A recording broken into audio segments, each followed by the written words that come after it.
you know one of the most common mistakes that I hear English learners make? Even my advanced students who speak almost perfectly still make this one mistake sometimes. By the end of the lesson, we'll cover what this mistake is, do some exercises so you understand how to avoid it, so you never have to worry about making this mistake for yourself. My name is Kendra with Fluency King, and I'm an English instructor here in the United States. If you're new to the channel, please be sure to subscribe so you can get more English lessons like this every week. But going back to that common grammar mistake, one of the most common mistakes that I hear is English learners will say explain him instead of explain to him.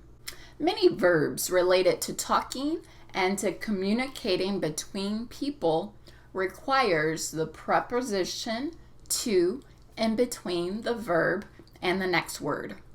We need the to there so that we understand who you're talking to and what you're talking about. It makes the sentence even more clear. So, some examples of verbs that require having to behind them include talk to someone, speak to someone, explain to someone, say to someone, reply to someone, apologize to someone, and respond to someone. So some examples of how that would sound in a sentence. I talked to him yesterday about going to the movies. He is speaking to the group about business. And the most important one of the day, the verb that causes the most errors, to explain. So, I explained to her that I could not go to the meeting.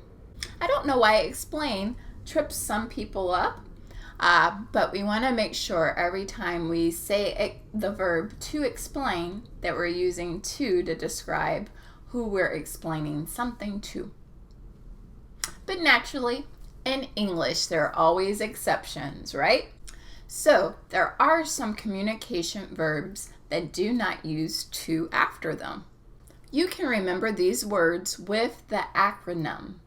Acronym means you're using the first letter of these words to create a new word, so it's easier to remember. So we're going to use the acronym CAAT to remember these 4 exceptions. So CAAT spelled C-A-A-T. So for the verbs to call someone, to answer someone, to ask someone, and to tell someone. All 4 of these words do not require a to in between. So you wouldn't say to call to somebody. Not necessary. It's just to call someone. Okay, great. So some example sentences of how that would sound. I told him what to expect. I answered her question. I called her to get more information about her services. I asked her a question, but she didn't know the answer. Okay, great. So now that you see how these communication verbs work, let's do a little quiz to test to see if you know when to put the to in and when not to. All right? So on the next questions, all you have to do is decide whether you're going to put to in the blank or you're going to put nothing in the blank. So N-A, no answer.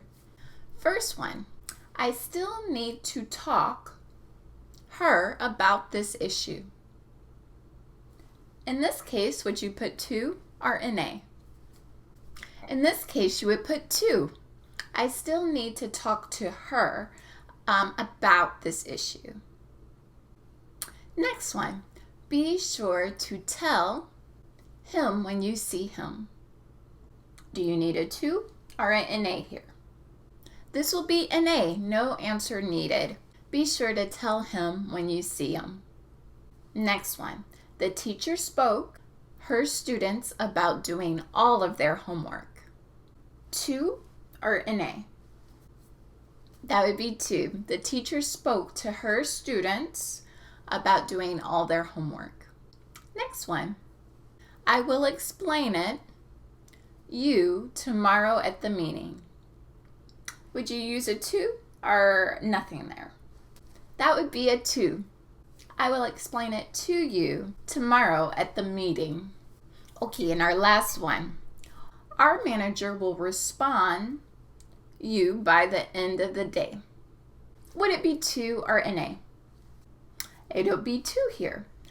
Our manager will respond to you by the end of the day. All right, great. So please check the description box below.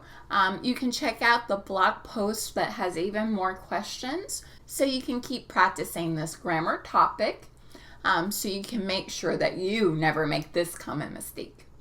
As always, remember to subscribe at the red button below so you can get more English lessons like this every week.